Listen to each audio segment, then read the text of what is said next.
And I'll tell my wife when I was homeless on the street. You know, I wasn't homeless for too long. I ain't gonna keep it real. I'm gonna keep it real. I wasn't homeless like out there for like years and shit. I'm gonna just be honest. I wasn't. But my experience being a homeless person for just those few months, I learned how people really are. And the reason why I was homeless, it ain't that I couldn't go home. I had my dad wouldn't let me come back. They had a damn room. I had a damn room up in the attic. You know, I could have went home, but I didn't. So the people asked me why I didn't go home. I said I didn't want my dad to look at me as a loser. And people like, hold on, what you mean you didn't want your dad to look at me like a loser? I said the reason is when you don't understand if you gotta have a father in your household. And your father gotta be a very accomplished man. My dad was a very accomplished man. So when you have a father that's a very accomplished individual in your life, and then you feel it, like my dad already felt he lost my brother to the streets. So I'm his last boy, and if I fail him, he gonna feel that he failed, and I didn't want him to have that kind of thing on his chest to feel that he failed. So I didn't go home. I didn't want my father to feel that he failed me, which he haven't. I failed at that time. I actually failed myself. So I didn't want my dad to have that on his chest. Yes, my mother would have took me in, the mother's love and all that. But that's the whole goddamn problem. The mother's love. Mother's love actually damaged boys. That's why That's why you have all these women out here with these single women out here fucked up. Like I said, these boys fucked up. They come from single households. Like the dude that punched that woman in the face in Chicago, he came from a single mama household. The kid that was with him that shot him, his mom is a single mother. You put two to two together, this the black community as a fucking whole right now. That's why they didn't care if that little 14-year-old boy shot that man in the back and killed him, and they got off because they already know that boy gonna be part of the system. If not, he'll get killed by some cops out here, and they'll just throw him up in the gurney. Okay, that's one another dead nigga. And then look at Chicago itself. Chicago itself is a liberal fucking city that didn't give a damn about that brother getting killed.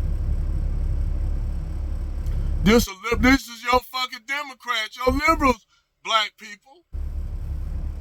But let me get back on subject. I was just pointing that out.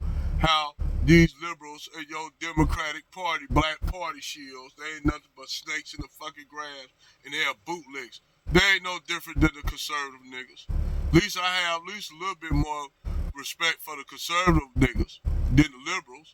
The liberals they just outrageously bootlicks. But anyway, like I said, I didn't want to go home like that to my father and my mother. So I stayed in the streets and I got myself together. But the ironic thing is, much as you can say about white people, I had niggas treat me like shit. When I was homeless, black men and black women looked at me, turned their nose up at me. I ain't gonna even lie, man. You know how fucking damaging that is to a brother when you're on people. I ain't asked them for nothing. I ain't asked them for a dime. I never asked anyone for anything. Everything I got, I worked for it. I had money. I just lost my apartment because I couldn't pay for it. I lost my job, laid me off because they closed. So I lost my apartment. So I was homeless. I didn't want to go back home. So I was homeless for a few months on the street. And I learned how black people treat those brothers who was down and out. And they treat you like shit. Black people treat other black people who's down and out like shit. But you know who gave me, who said they could hook me up and gave me a job? I'm gonna tell you who did. White guy. White guy said, man, see me, he see me, say, man, you need a job? I said, yeah, I need a job. He said, hey, I tell you what, come fill out the application tomorrow morning, and you can fill out your application, we run your background. Next day, you'll be back at work. So he did. I filled out my application, background came back clean, and he said, have you ever drove a truck? I said, other than the military, no. So he put me in a spotter truck. He showed me how to spot trailers. So I spotted trailers for him for 5 years. Spotted trailers in a little warehouse. Come, boom, drop trailers, pick trailers up, drop them in the fucking doors. Then on top of that, he said, well, hey, you want to get your CDL? So I said, fuck it, why not? So he told me to start studying for my CDL. Why I did it, I got my hazmat, which I let that lapse because I ain't gonna use it. I got double, triple, and tanker endorsements. So I got a job, working with this guy. He had a warehouse, owned a small little trucking company. So I got my CDL, so I was just running shuttle. He had me running shuttle back and forth between, little various businesses down the street, dropping trailers at the door, take a load of trailers, put them in the door, blah, blah, blah, shit like that. And then dude had a heart attack. And the son took over the company, and the son was a dick. So I couldn't stand this fucking son because the dick he was. So I left and I went to and started driving over the road. And that's how I got out here driving over the road. And now it's safe to say that the company is not even there no more because the son didn't do nothing he was supposed to do and he lost the company and his son was a dick. And the fucked up thing is, the funny thing is, I'm gonna say this though, y'all gonna trip. Guess who his son was married to? Guess who his son was married to? Akeisha.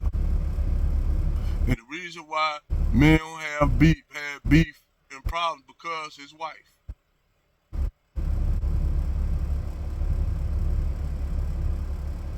And his wife used to try to flirt with me and shit. And I didn't want to say nothing at first. Back then I was a little bit way more in shape than what I was. I actually had a 12, a 12 pack. I just work out a lot more then. But his wife tried to flirt with me and I ignored her. So when I ignored her, this bitch got belligerent, started talking all kind of crazy shit. And then it affected him. So our relationship on the job changed. And it meant he just started to become a dick. And then on top of that, his wife was fucking another nigga down there in the warehouse. He beating the motherfucker, blowing her back out. Caught her getting her back blowed out by this nigga that was working in the warehouse that was a forklift driver. Getting his back, she getting her back blowed out. And nigga got 3 kids, two biracial kids, but the other 2 kids, I believe, that's questionable because they look too black. But he think they his kids. But I digress. Anyway, that's how I left there and got into the trucking industry. Real talk. And like I said, this was no video about Keisha. I don't give a fuck about that. That's just something that happened to me when I was working at this place. His son took over the business. And the son ran the place to the ground, and he don't have the company now. Which his dad probably turned it in his damn grave. But that's my subject on this talking point. It is what it is. Have a great morning. I'm tired of shit. I'm probably gonna lay back and go to sleep. Later. Over and out.